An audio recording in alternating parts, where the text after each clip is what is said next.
Halo semuanya, welcome to my channel. Kali ini kita akan menceritakan sebuah cerita yang berjudul Pelayan 1 Miliar. Sebelum kita mulai, jangan lupa untuk di-subscribe, like, dan komen.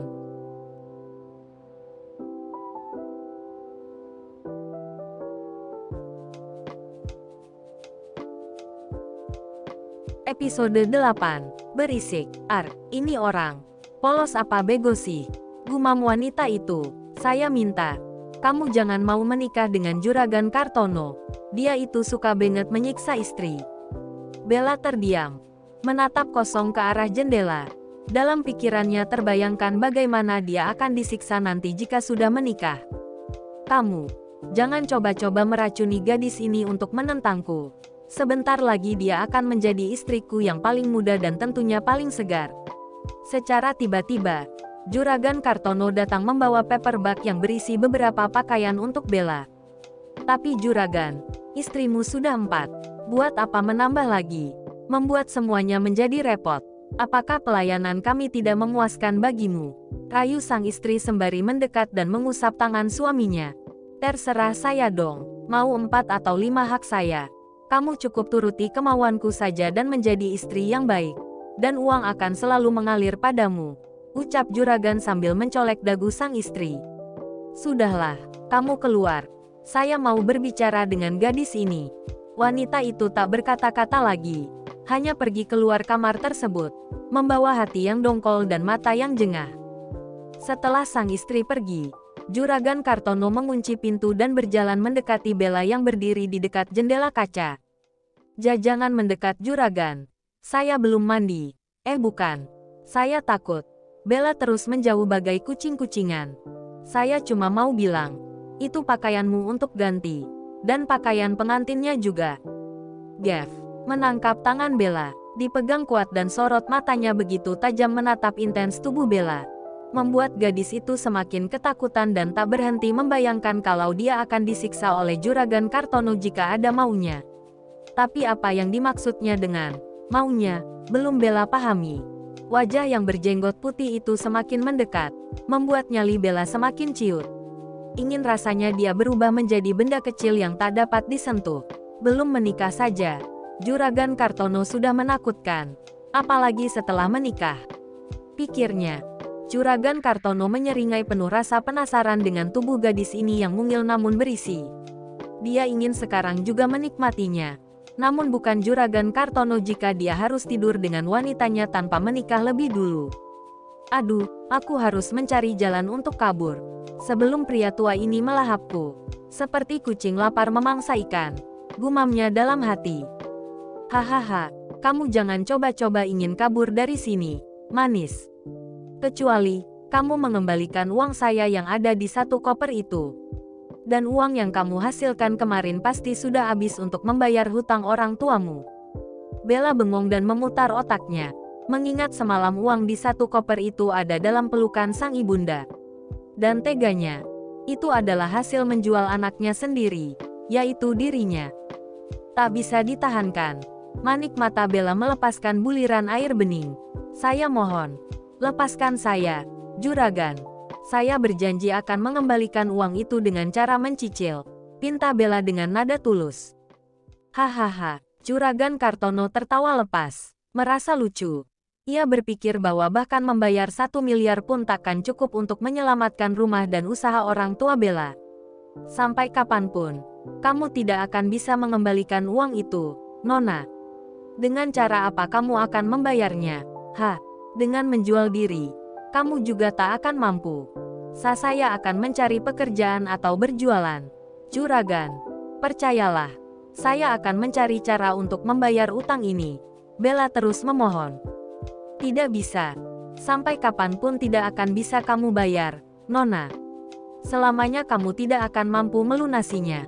Sudahlah. Lebih baik kamu tinggal di sini dan layani saya. Oke. Hahaha. Setelah itu, Juragan Kartono keluar dari kamar. Pastikan untuk mengunci pintunya dari luar. Bella mengintip dari jendela dan melihat 2 orang bodyguard yang siaga di luar pintu. Bella terus berpikir bagaimana ia bisa kabur. Dia tidak ingin menikah dengan Juragan Kartono. Hanya membayangkan itu saja sudah membuatnya merasa tidak nyaman.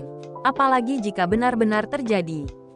Tangan Bella mengetuk pintu seraya berkata, "Tuan, aku butuh mukena untuk salat. Saya tidak melakukan salat semalam. Kalau saya tidak salat, siapa yang akan bertanggung jawab atas dosa saya?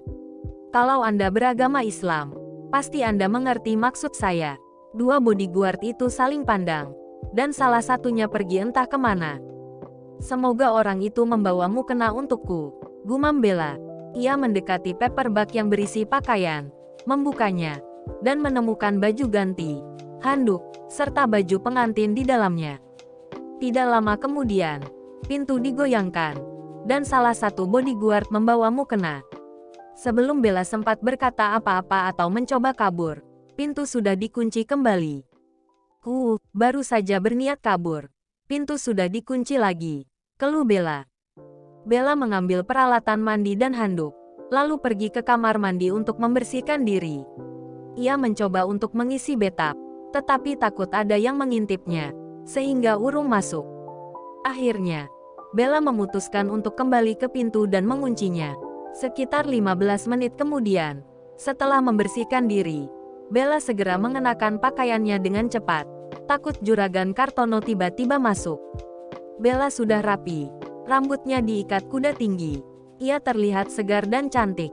Setelah itu, dia melaksanakan salat duha 2 rakaat.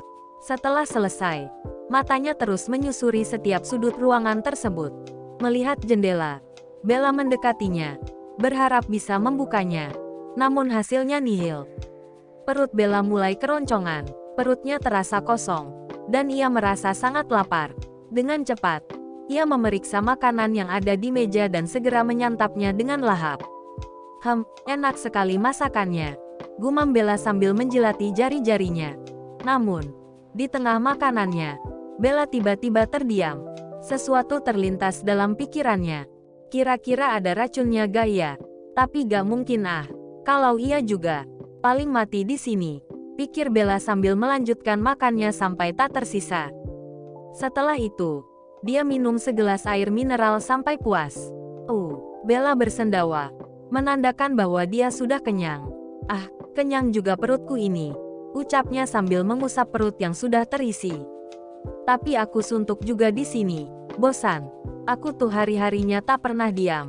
Aku selalu sibuk, keluhnya. Kemudian Bella mendekati pintu dan mulai berteriak-teriak. "Tuan, jangan kurung aku di sini. Aku bosan. Aku sudah terbiasa bekerja, memasak, mencuci, menyetrika, dan membuat kue. Saya tidak bisa berdiam diri seperti ini. Tuan, keluarkan aku. Juragan, jangan kurung aku di sini." Bella terus berteriak. "Aduh, berisik. Jangan teriak-teriak nanti dikira orang gila." "Berisik," balas bodyguard yang berada di luar pintu. Mereka tidak membuka pintu, malah membalas dengan teriakan seperti yang dilakukan oleh Bella yang terus memekik. "Ayo dong, Tuan, keluarkan aku. Buka pintunya," teriak Bella sambil terus menggedor pintu. "Kalau Anda mau membukanya, nanti akan menjadi amal yang baik. Ini akan menjadi pahala yang luar biasa. Sebab itu adalah suatu kebaikan yang tiada terkira," teriak Bella lagi. Namun, meskipun tangan Bella terasa panas dan merah akibat menggedor pintu, pintu tersebut tidak kunjung dibuka. Tubuh Bella merosot ke lantai. Dia merasa lelah dengan semua ini. Belum genap sehari, dia sudah merasa lelah. Lelah hati, lelah pikiran. Ia meniup kedua telapak tangannya yang terasa panas dan sakit. "Ibu, Bapak, kenapa kalian tega menjual aku? Padahal aku sangat menyayangi kalian. Kalian semua tega, jahat padaku." Kik. Bella menangis terseduh. Wajahnya dibanjiri oleh air mata.